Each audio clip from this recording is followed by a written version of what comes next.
Hello friends, मागील व्हिडिओमध्ये आपण गुरुत्वाकर्षण बल याबद्दल माहिती मिळवली की गुरुत्वाकर्षण बलाचा शोध कसा लागला ह्याबद्दलही आपण माहिती घेतली.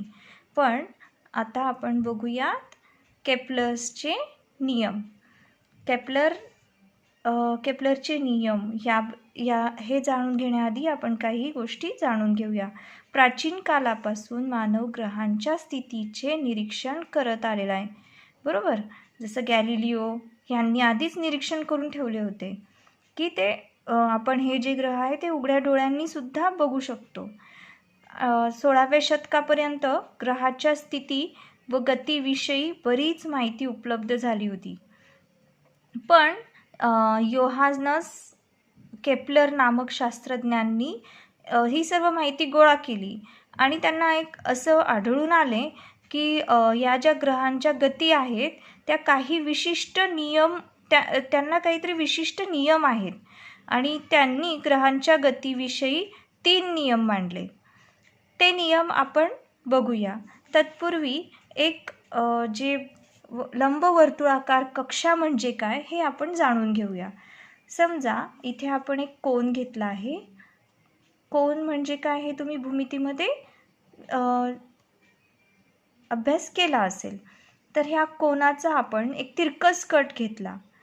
ज्या वेळेला आपण तिरकस कट घेतो त्यावेळेला कट झालेला जो पार्ट आहे त्याचा वरून जर बघितले तर आपल्याला दिसते की ते लंबवर्तुळाकार कट आपल्याला मिळणार आहे, पीस आपल्याला मिळणार आहे.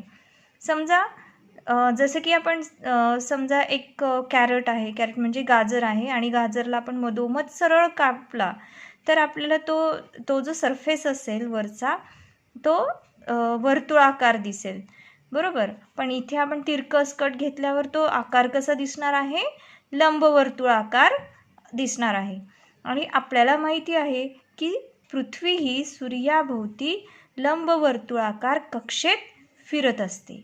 तर हेच आपल्याला पुढे बघायचं आहे केप्लर्स लॉमध्ये. केप्लरचा पहिला नियम काय आहे? ग्रहाची कक्षा ही लंबवर्तुळाकार असून सूर्य त्या कक्षेच्या एका नाभीवर असतो.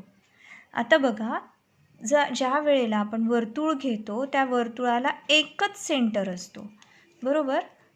त्या वर्तुळाला एकच नाभी असते. सेंटर म्हणजे काय? नाभी असते. पण हा जो लंबवर्तुळाकार कक्षा आहे याला अनेक नाभी असतात. तर केप्लरचा पहिला नियम काय सांगतोय?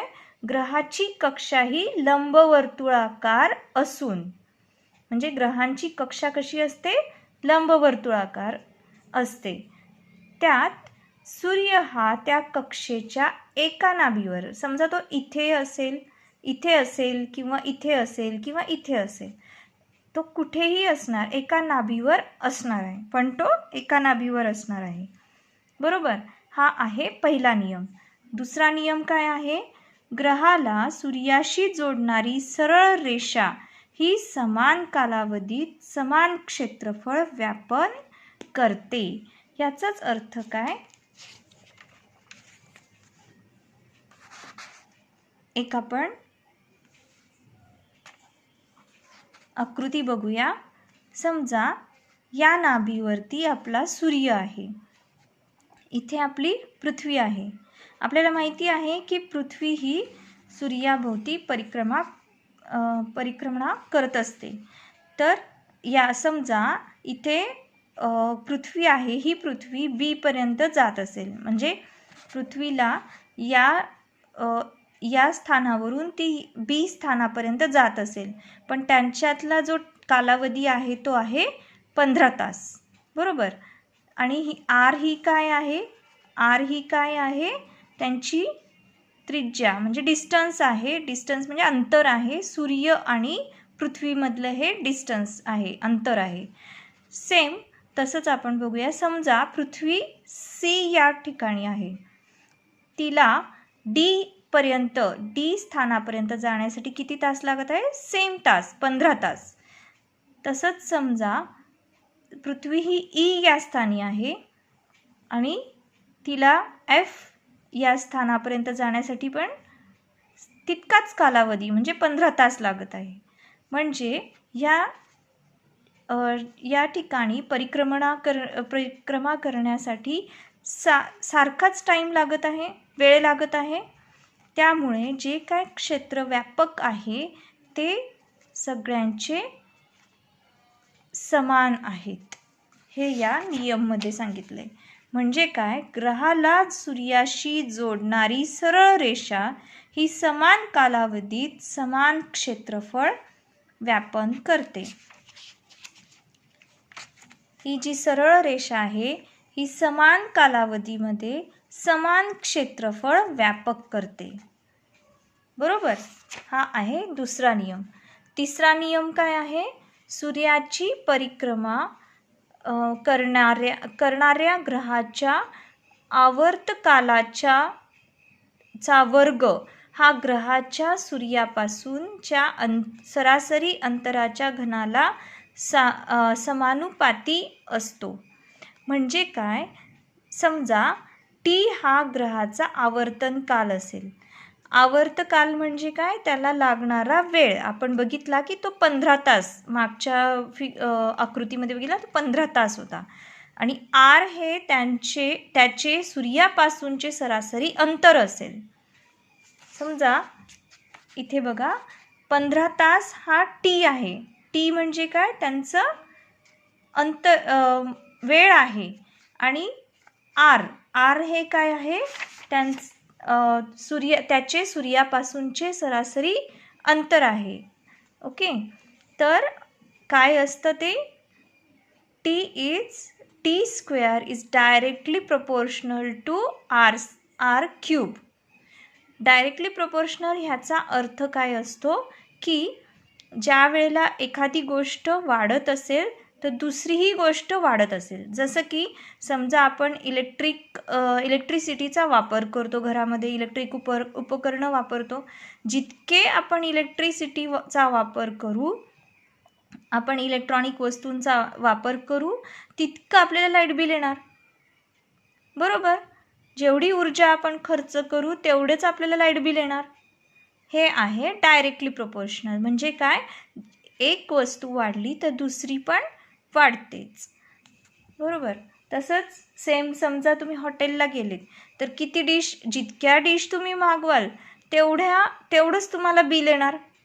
बरोबर, म्हणजेच काय, हे काय आहे, डायरेक्टली प्रोपोर्शनल. आणि आता समजा आपल्याला हे जे सिम्बॉल आहे, साईन आहे, हे काढायचे तर त्यासाठी आपल्याला इक्वल साईन द्यावं लागतं.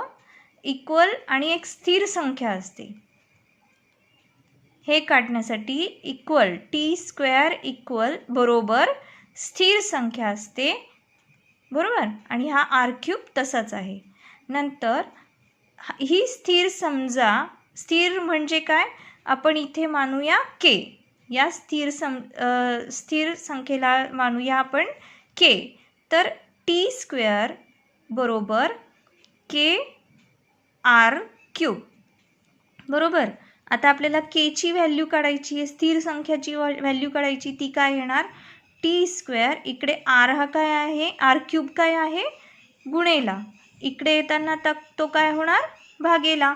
म्हणून टी स्क्वेअर टीचा वर्ग छेद आरचा घन. हे आहे हा आहे तिसरा नियम. परत एकदा बघूया.